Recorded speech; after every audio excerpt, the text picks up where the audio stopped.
શું કહેશો આજે કઈ રીતનું આજ કાર્યક્રમ હતો નગરપાલિકા દ્વારા? હું નીરવ ગોંડલિયા, બગસરા નગરપાલિકા પ્રમુખ. આજના અમારે ચૂંટણી પછીનું પ્રથમ બોર્ડ હતું. જે બોર્ડમાં 35 મુદ્દા હતા. મુદ્દા 35 મુદ્દા સર્વાનુમતે અમે પસાર કરેલા છે. એમણે 35માં મુદ્દામાં 25મો મુદ્દો કઈક કાઢ્યો તો એ બાબતે શું પેન્ડિંગ હતું કઈ?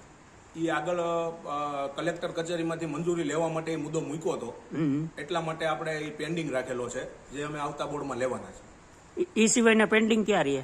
એક જ રહ્યો મુદ્દો? એક જ. અને આવતા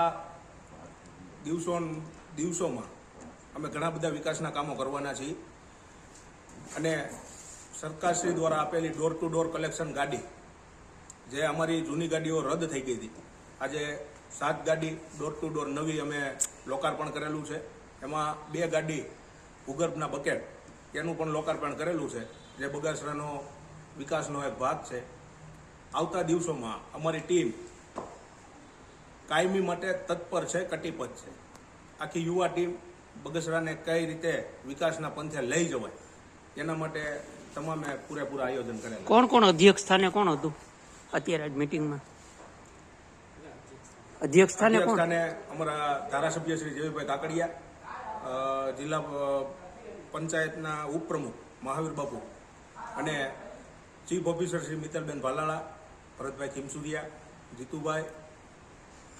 આ સિવાયનો એક મુદ્દો છે પ્રમુખ સાહેબ, કે આપણે જે વેરો, જે તમે નળ વેરો ને એ બધા છે, જે હચોડો નળ લીધો નથી એના વેરાના હજી 5 વર્ષથી એ વેરો જાય છે, એની પાસે કનેક્શન નથી, એ લોકો અરજી દઈ દઈને થઈ ગયા 5 વર્ષથી આ તકલીફ છે. એ બાબતે તમે ક્યારે આવો નિર્ણય લ્યો તાત્કાલિક? આ બધું રદ ક્યારે કરશો? અને જેના વેરો નથી, જે ઈ વેરો ભરતા નથી, જે ચાલુ છે નળ નહીં, એ ભૂતિયા કનેક્શન છે, તો એનો તમે વેરો નથી લેતા. જે નથી, જેની પાસે નળ કનેક્શન, કે એવી પ્રેસ મીડિયાને કેટલી આવી બધી છે ને, ઘણા બધા મુદ્દાઓ અમારી સામે આવ્યા છે. હા, જેના ઘરે નળ નથી તેમનો વેરો હવે લેવામાં નહીં આવે. એ અમે ઝડપથી કાર્યવાહી કરવાના છીએ. કેટલા દિવસમાં થઈ જાય અંદાજે અમારા કર્મચારીઓ બધા જાશે, નોટિસો આપશું, એટલે અંદાજિત 15 થી 20 દિવસમાં અમે કાર્યવાહી પૂરી ચાલુ કરશું. અને જેને નળ છે અને વેરો નથી આવતો એ પણ કાર્યવાહી ચાલુ કરવામાં આવશે. અને જેને આ જે બિનખેતી થયા છે એને હજી વેરો નથી આવ્યો, એ બાબતે શું કહેશો? એ બધાની તમામની કાર્યવાહી ચાલુ છે. એ કલેક્ટરમાંથી અમે હુકમ માંગ્યો છે, પરિપત્ર માંગ્યો છે, એ અમને આવી જાય એટલે અમે કાર્યવાહી ચાલુ કરશું. અને વેરો ક્યારે ઘટશે? આ બાબતે કઈ રજૂઆત તમે કઈ વેરો ઘટશે? અમારે હાઈકોર્ટનો અમને હુકમ થાય એટલે વેરો ઘટાડવામાં અમે તત્પર રહીશું. અંદાજે કઈ હાઈકોર્ટનો ચુકાદો તો અંદાજ ન દઈ શકું ને.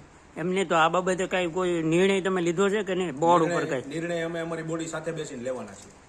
અંદાજે કેટલાક દિવસમાં લ્યો?